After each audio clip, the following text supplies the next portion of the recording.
toca el turno del doctor Jaime Santoyo Salazar. Él nos va a hablar de los avances de la nanotecnología en el desarrollo de la diagnóstica contra el cáncer. El doctor Jaime Santoyo es ingeniero mecánico de profesión, egresado del Instituto Tecnológico de Tlalnepantla, cursó maestría y doctorado en Ciencia e Ingeniería de los Materiales en el Instituto de Investigaciones y Materiales de la UNAM. Realizó una estancia postdoctoral en el Instituto de Física y Química de Materiales de Estrasburgo. Realizó otra estancia postdoctoral en el CECADET de la UNAM. Actualmente es investigador titular 3B del Departamento de Física del CIMBESTAB. Es encargado del área de microscopía electrónica. Es miembro del Sistema Nacional de Investigadores nivel 1. Sus áreas de investigación son síntesis, caracterización y funcionalización de nanoestructuras para aplicaciones en hipertermia, liberación de fármacos, diagnóstico y diagnóstica. Ha recibido muchos reconocimientos, principalmente en Brasil, en Cuba y en México. Cuenta con 90 publicaciones en revistas indexadas JCR y más de 670 citas. Estudiantes graduados, tiene 2 de licenciatura, 3 de maestría y 4 de doctorado. Ahorita en proceso tiene 8 de doctorado y es receptor de 4 postdocs de estancia de investigación y un profesor en estancia sabática. Es miembro de la Sociedad Nacional de Medicina Térmica por invitación desde 2017 y miembro del Comité Internacional de Evaluación del ISO TC 229 Nanotecnología. Le damos la bienvenida al doctor.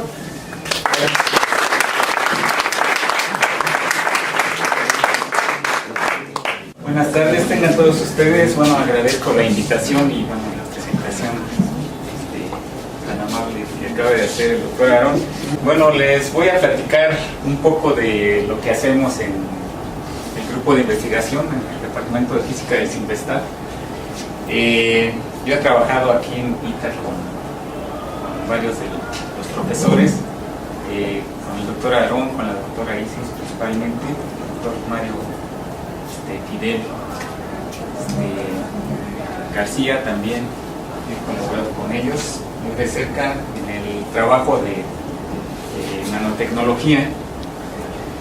Entonces, bueno, lo que les voy a explicar ahorita, diagnóstica, lo que abarca es, pues son materiales los cuales ustedes les pueden dar propiedades adicionales en la superficie para que realicen una función específica al interactuar en nuestro caso en un medio biológico, y puede realizar funciones de calentamiento, puede generar señal óptica o puede transportar fármacos, se puede direccionar en un fluido.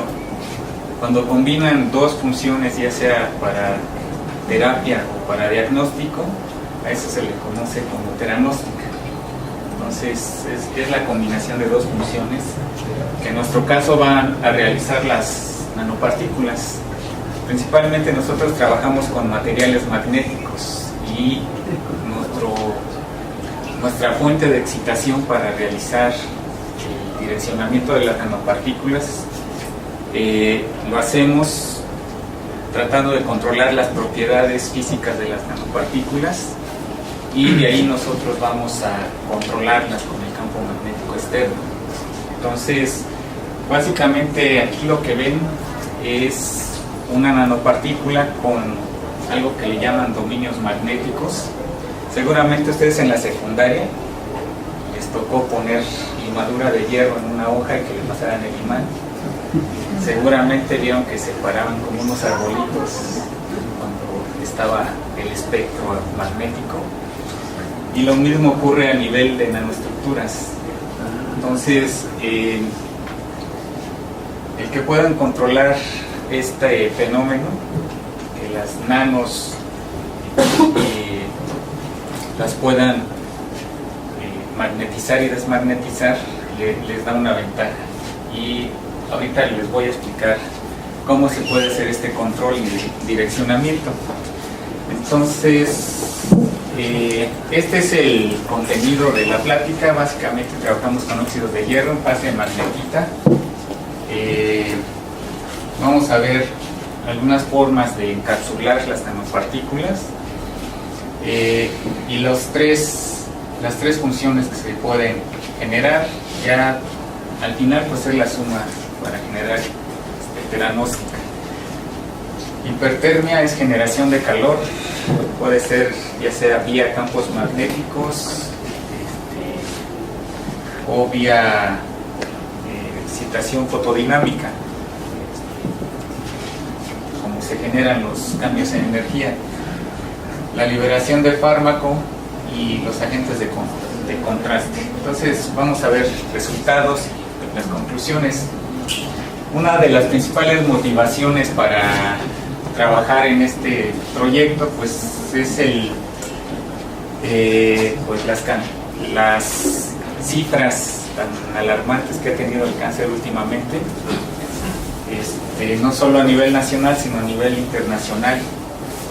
Y bueno, ustedes conocen los métodos para tratamiento, son bastante agresivos y pues merman la calidad de vida de los pacientes y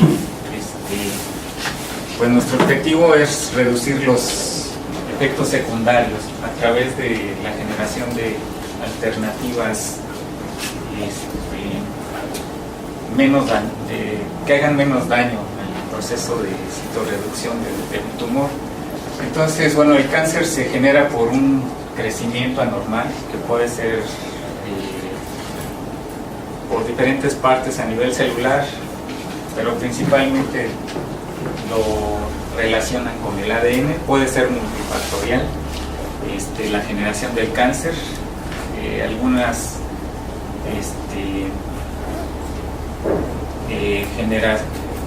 de las fuentes de generación del cáncer, pues ustedes las han escuchado, el tabaquismo, mala alimentación, etcétera, etcétera, pero también la genética y varios factores pueden generar el cáncer. No estamos exentos ninguno de nosotros a que nos pueda suceder.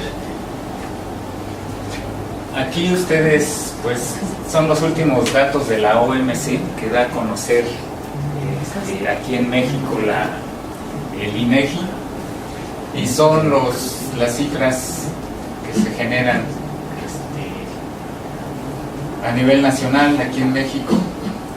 7.6 millones por año, 1.11 millones son los que se estiman para el 2030 por año.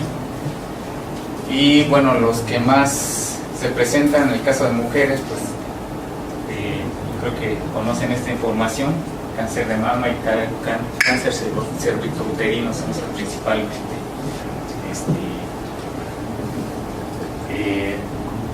generan el daño en mujeres. En hombres pues son otro tipo de cáncer. Entonces, bueno, la idea de utilizar nanopartículas magnéticas viene porque varios mamíferos e insectos en su interior, en su sistema nervioso, tienen nanopartículas que los orientan con el campo magnético de la Tierra. Por eso es que las tortugas, las ballenas, los delfines, a lo mejor conocen, que se va a aparecer aquí en el video, si lo conocen, es Nemo. Entonces, todos estos animales regresan a un sitio en específico a desovar, a aparearse, y es porque tienen estas nanopartículas dentro del sistema nervioso. Creo que esta parte le llaman otolito o algo así, tiene un nombre así extraño que ya no me acuerdo muy bien, pero en función de la posición de la Tierra en cada estación, pues ellos viajan direccionándose hacia estos lugares. No sé si han visto esas películas del fin del mundo, catastróficas, que se mueve el campo magnético de la Tierra. Siempre les ponen las palomas que se estrellan, van a parar el reloj de allí de Londres. Entonces, lo bueno es que el fin del mundo empieza en esos países, ¿no? Entonces, de ahí surgió esta idea de usar la magnetita. Entonces, la magnetita se puede sintetizar por varios métodos, Y básicamente tiene esta estructura, que es una estructura cúbica centrada en las caras. Lo importante aquí es cómo se forman los pares ferromagnéticos que generan esta propiedad de interacciones entre un ion y iones de hierro. Principalmente esta estructura tiene iones de hierro 2 y hierro 3, que bueno, si forman estos pares entre los dos diferentes iones, se forma un momento ferromagnético, y ese momento es el que se puede orientar por las interacciones de spin. Si tienen dos iones iguales de hierro 3 y hierro 3, ocurre el fenómeno contrario, se anulan uno con respecto a otro, y eso se llama antiferromagnético. Entonces la suma de estos de estas interacciones de iones es la que genera las fluctuaciones de spin para dar el fenómeno magnético en estas estructuras. ¿Cómo se pueden obtener? Puede ser por métodos físicos, ya sea por métodos de ablación láser, métodos de molienda mecánica,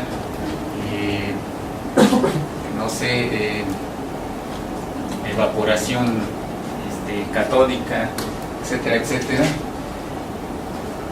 Por métodos químicos también se puede utilizar, haciendo mezclas de sales y bases orgánicas. Ahí hay varios métodos de precipitación, hidrotermal, microemulsiones, que son las que se utilizan principalmente. Recientemente se ha trabajado en la parte bio,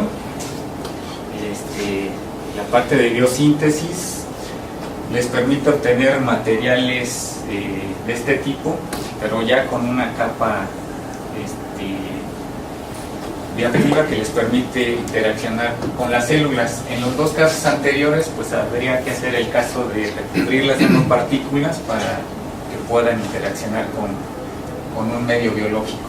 Entonces la ventaja de estas síntesis bios es que no necesitan un tratamiento adicional y se pueden usar diferentes extractos de plantas.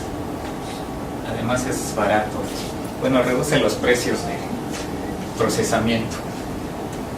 Entonces, si nosotros podemos orientar estas nanopartículas con campos magnéticos, podríamos dirigirlas hacia las zonas afectadas y acumularlas.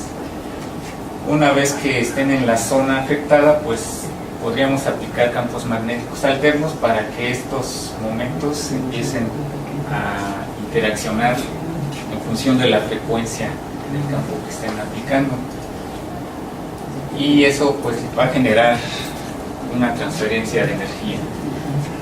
Entonces, dependiendo del tamaño de las nanopartículas, se pueden generar varios fenómenos. Si tienen partículas grandes, normalmente pues tienen imanes gigantes que se atraen uno a otro, y eso puede causar obstrucciones para la aplicación bio. Entonces lo que se busca normalmente es reducir el tamaño de partícula. Conforme se va reduciendo, estos fenómenos de momento ferromagnético cambian a una transición que se llama paramagnética y antiferromagnética. Esta transición que está en esta parte, con nanopartículas abajo de 20 y 10 nanómetros, se le llama superparamagnético. Entonces, este material pues no almacena energía, no tiene dominios orientados cuando se le aleja del campo magnético. Quiere decir que no almacena una energía de remanencia, como ocurre con un imán de estos que si lo magnetiza. No sé si les ha ocurrido que ponen las pinzas en un imán y al rato ya se le pegan los tornillos, los clavos, las grampas, los clips. Es porque el material queda con una remanencia magnética. Si ustedes reducen el tamaño, esa remanencia no se presenta, regresa el material a sus condiciones iniciales y no se magnetiza. Entonces es jugar con magnetización y desmagnetización para generar interacciones de calentamiento entre las partículas y de ahí las aplicaciones que se generen.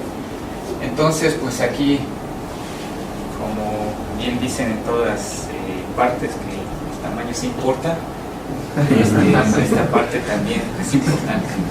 Entonces, si tienen partículas grandes, lo que va a ocurrir es esto: se van a aglomerar una con otra.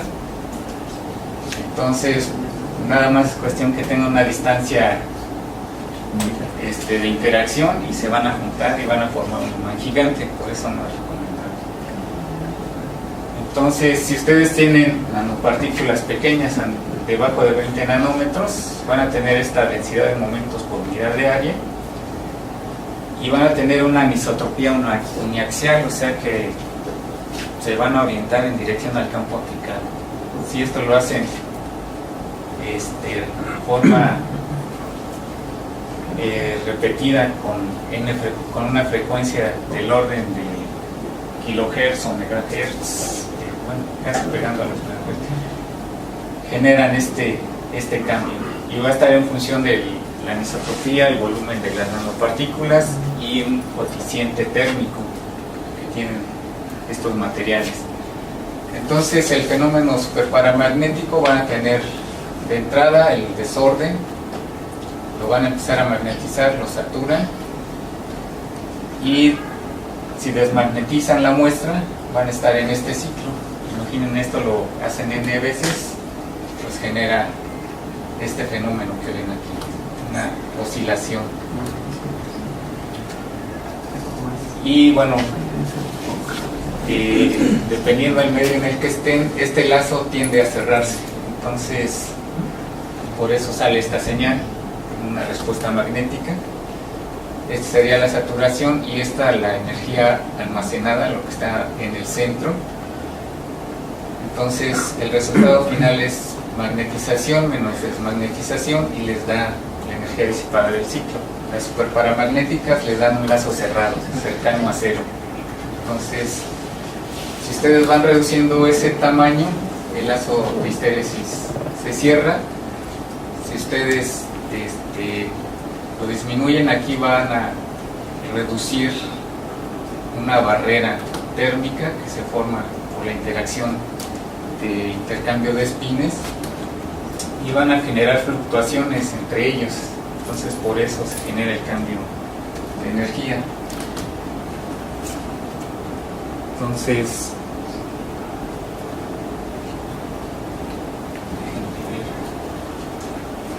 si tienen nanos en suspensión, van a tener esto que es un ferrofluido. Entonces, esto ustedes lo pueden direccionar como lo están viendo ahorita con el imán. Pueden llevar al lugar que quieran y mantenerlo ahí hasta que se absorba o interaccione con las nanos. Así son los estudiantes del semestre. Bueno, esto es también adictivo, es como el spinner que está ahí. Creo que hasta lo venden por internet. Si buscan esto de BAT 19, es el último grito del amor. Entonces, se pueden divertir y pasar horas y horas de entretenimiento. Pero bueno, el objetivo es que ustedes lo puedan direccionar en un medio biológico y acumularlo en zonas afectadas.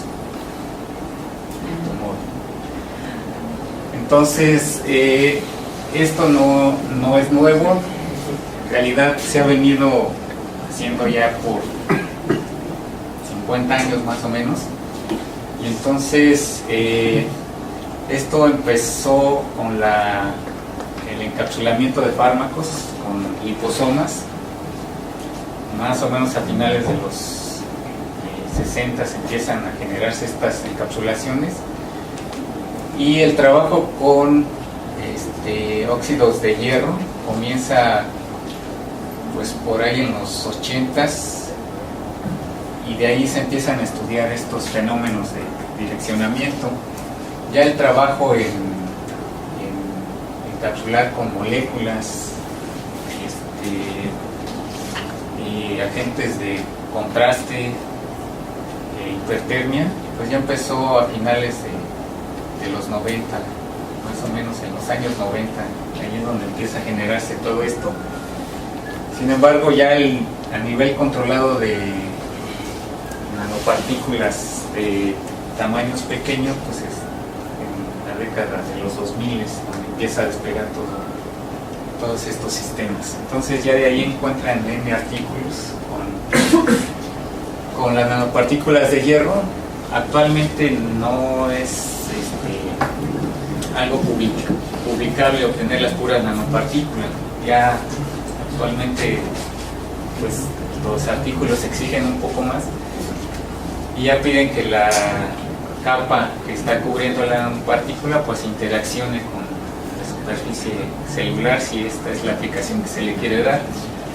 Entonces, pues estas son el campo de aplicación que tienen, se pueden aplicar en terapia, diagnóstico, separación.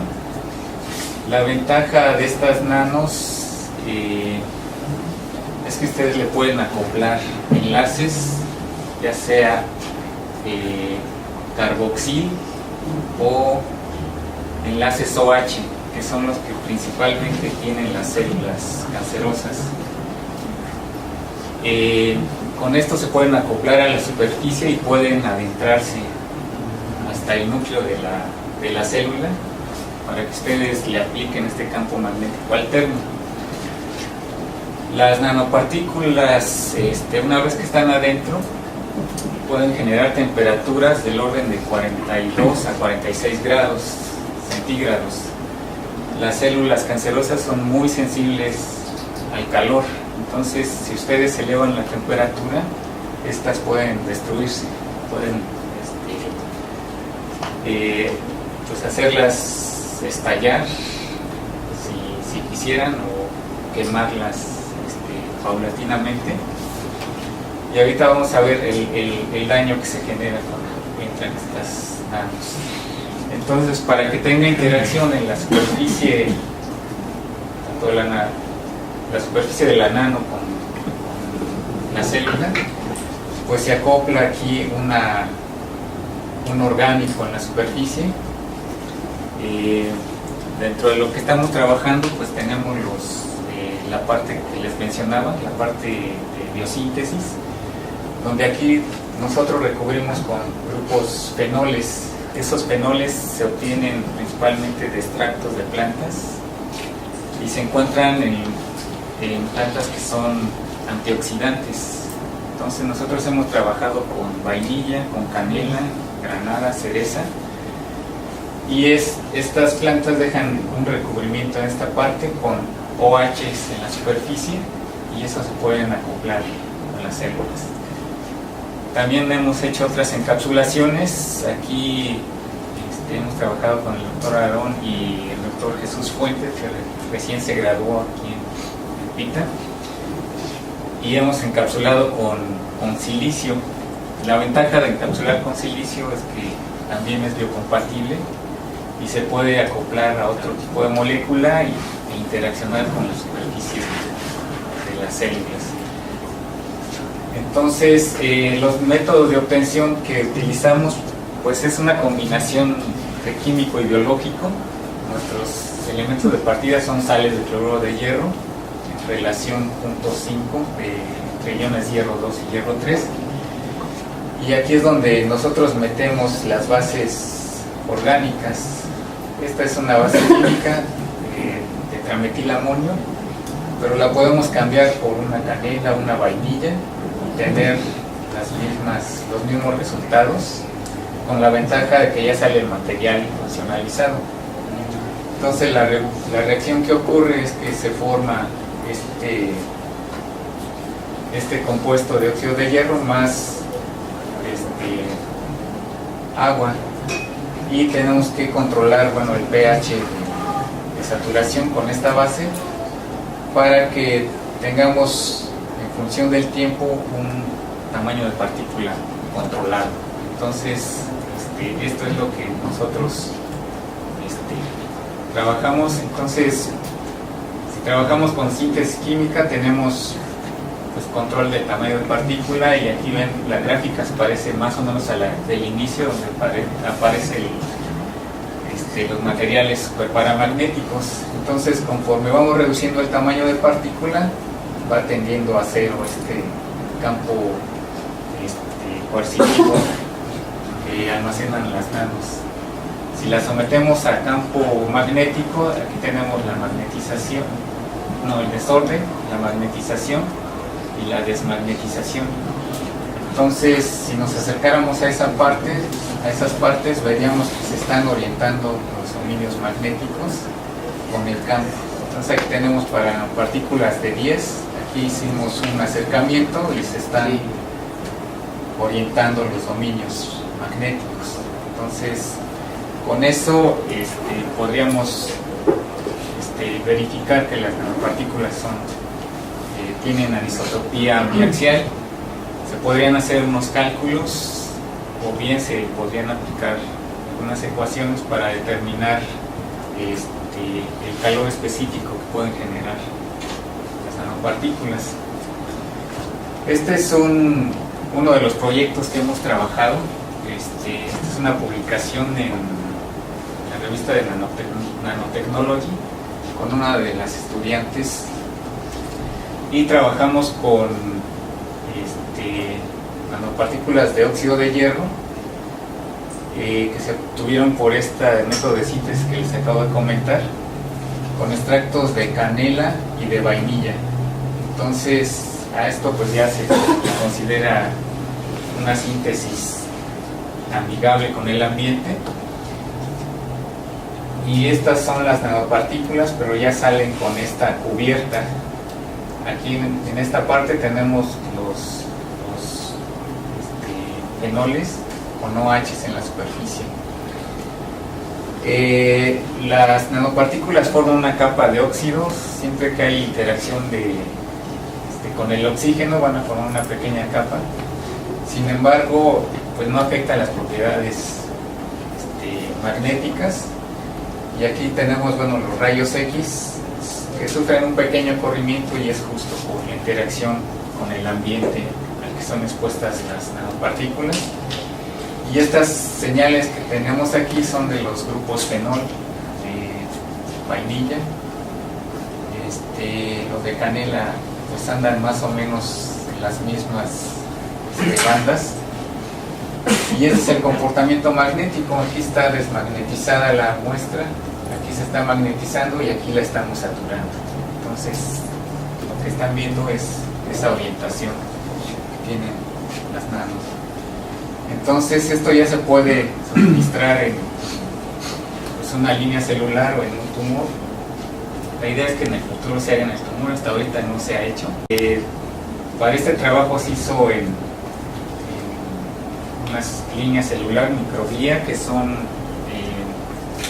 son tumores cerebrales, y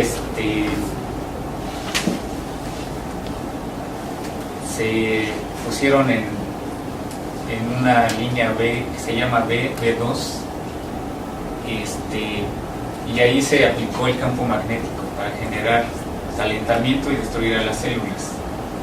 De hecho, es este el tipo de células y las concentraciones que se utilizaron para hacer el experimento.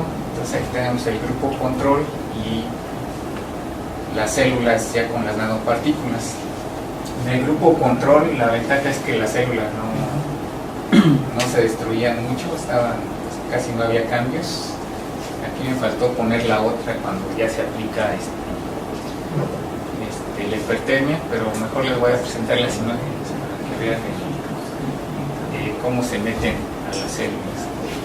Entonces, aquí tienen una célula, aquí está el corte transversal, aquí se ve el núcleo y aquí tienen las nanopartículas. Aquí está el análisis de composición que les da hierro y oxígeno en estas posiciones, y aquí las podemos identificar a las nanopartículas. Ya que identificamos que está dentro, pues aplicamos esto que es la hipertermia, aquí esta frecuencia nosotros la disparamos todavía al orden de 500 kHz para generar esta temperatura y generar la destrucción de las células con pues un electroimán, simplemente controlando la frecuencia. Y lo que se genera pues es este fenómeno. Ustedes pueden tener en este tipo de células de microglia una suspensión de nanopartículas inyectables que están en este orden de los 10-20 nanómetros con su cubierta orgánica. Está un poco lento el video, pero ahí tienen comparándola con el flujo sanguíneo, y una vez que esto llega al tumor, pues ustedes pueden esperar un cierto tiempo para dejar que la bioactividad empiece a generarse. Entonces ahí está la inyección. Esto sería bastante agresivo para una persona, inyectar nanopartículas en un tumor cerebral. Podría ser de esta forma o intravenosa. Lo ideal es que sea lo más cercano del tumor para que no se arrastre tanto las nanopartículas. Y ahí vemos la absorción que tienen las nanos, y aquí la aplicación del campo magnético. Entonces vamos a ver qué pasa con esta frecuencia. Entonces ahí empiezan a meterse las nanos a la célula, como vieron en las fotos, y allí con el campo magnético pues van a empezar a oscilar, van a generar calor, y este calor lo que va a producir es la destrucción de las células, que pues eso podría de alguna forma ser un poco más específico que los tratamientos de las quimios. Entonces para eso utilizamos esta relación de calor, de absorción específica.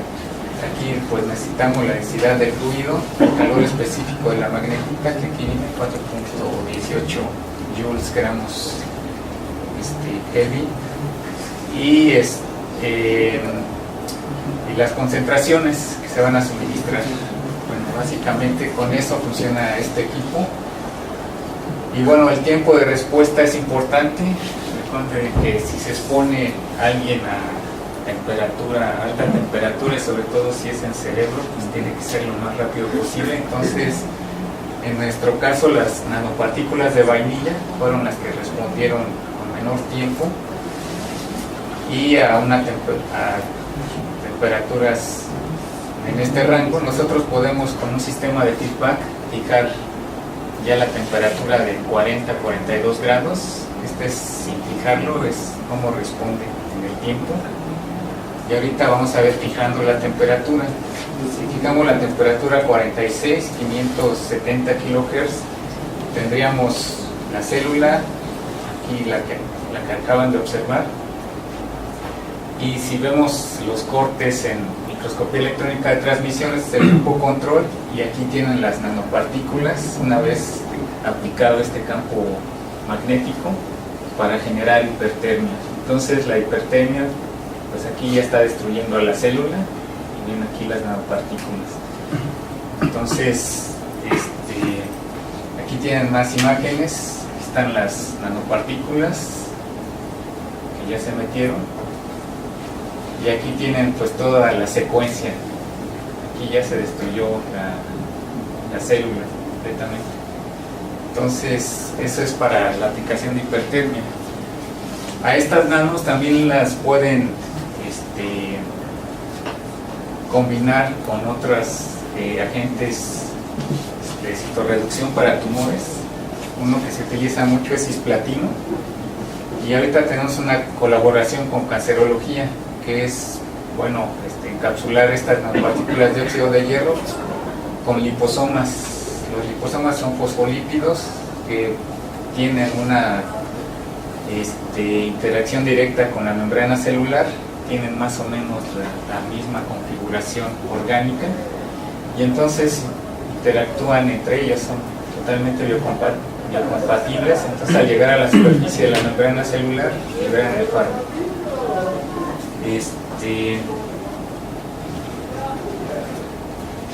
Este es el trabajo que se acaba de enviar, está en impresión todavía, y estas son las nanopartículas de magnetita con cisplatino, y aquí ya está reventada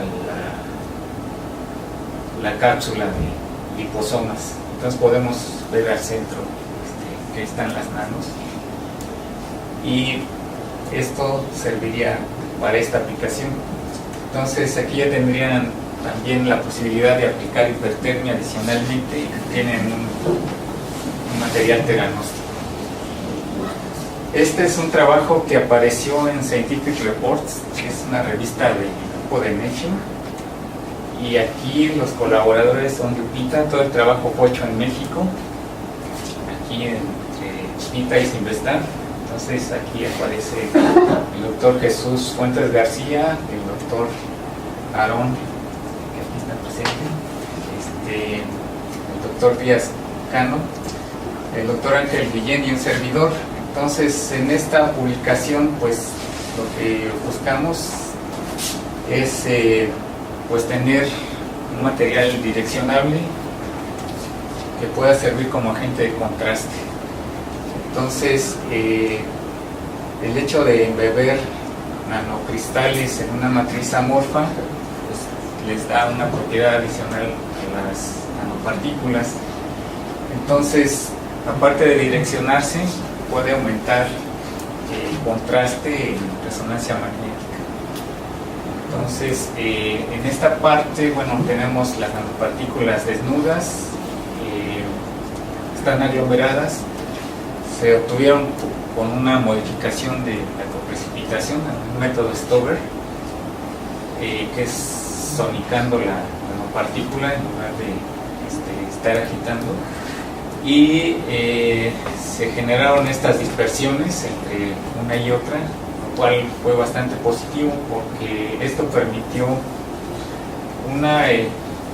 pues tener un lazo de histéresis superparamagnético totalmente direccionable, evitamos las aglomeraciones y tenemos la suma de las contribuciones locales de cada nanopartícula, que al final se conserva, y la suma de todas ellas nos van a dar una señal para direccionar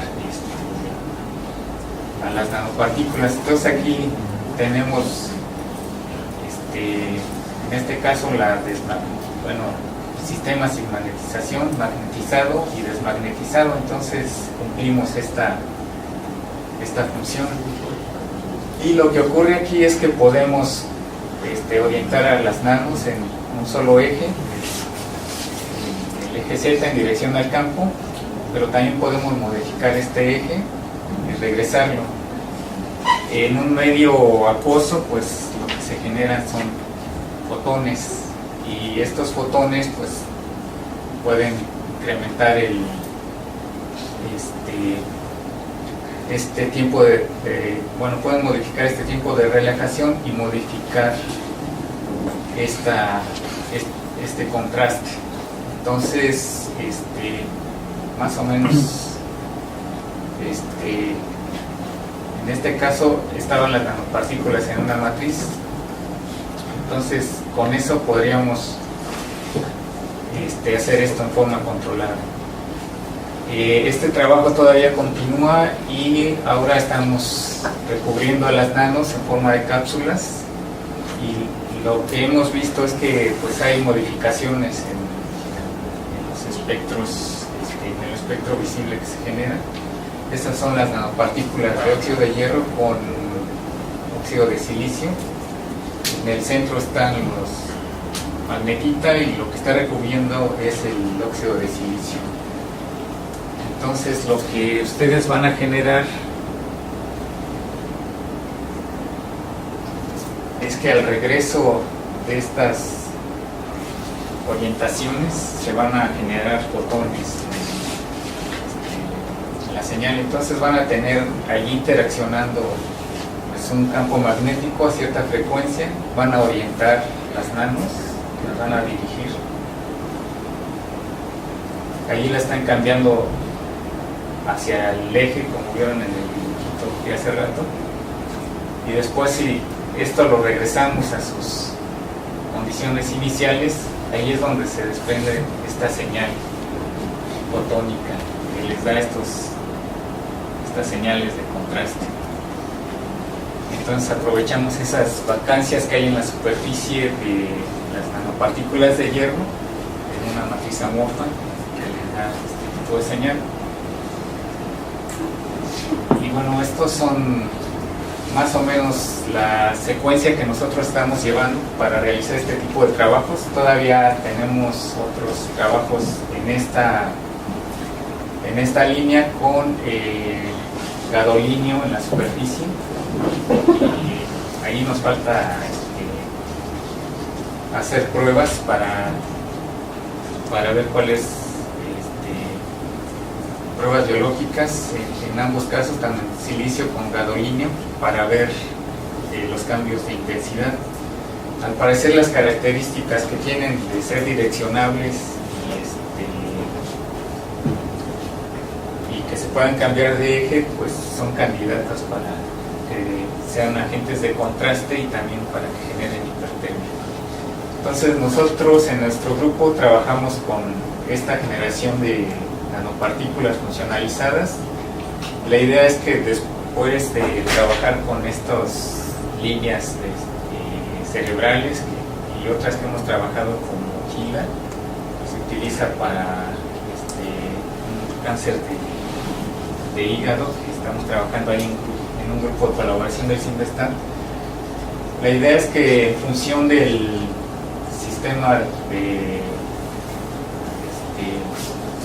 células cancerosas, pues se diseñe la superficie que pueda interaccionar con ellas, o bien se puedan internar nanopartículas ya en una célula, y estas células pues vayan como caballo de Troya hacia los tumores y ahí empiecen también a interaccionar. Entonces este es más o menos el esquema de trabajo. Nosotros nos dedicamos principalmente a esta síntesis y funcionalización de nanopartículas, caracterizamos todo el sistema y bueno, aquí es un proyecto multidisciplinario. En esta segunda etapa pues sí hemos recurrido a los grupos de biología celular, fisiología, que nos ayudan a hacer el estudio de internalización de las nano y ver su toxicidad y su viabilidad. Entonces a futuro pues es ya generar experimentos in vivo y pues ojalá y lleguemos a la parte clínica en el futuro. Y bueno, la idea es que generemos teranóstica, que podamos sumar hipertermia, liberación de fármacos y resonancia, o cualquiera de las combinaciones. Mientras sean dos, que sea diagnóstico y terapia, pues estaremos dentro de este concepto de teranóstica. Y entonces, bueno, podríamos aproximarnos a estas historias de ciencia ficción de Asimov, poder manipular o controlar las nanopartículas para tratar una enfermedad. Entonces, estos son los grupos de colaboración. Instituto Nacional de Cancerología, una empresa que está en Guanajuato que se llama Bioloto, CIMBESTAT, Poli, Universidad de Zaragoza, Instituto de Física y Química de Estrasburgo, la UNAM, y bueno, varios estudios que no caben, pero es trabajo de mucha gente. Y aquí están todos los que han colaborado directamente para el desarrollo de este trabajo, y pues les agradezco su atención. Aquí así terminan los estudiantes, tratando de conquistar el mundo, ¿no? Ahí estamos todos trabajando, cada quien conquista su mundo. Esperemos que todos, si lo sumamos, podamos conquistarlo completo. Entonces, pues la conclusión es que el trabajo aquí no termina, hay mucho por descubrir. entrada hay que controlar las superficies, la interacción con el tipo de cáncer que quieran ustedes combatir, y pues la idea es tener diseños para cada tipo de cáncer.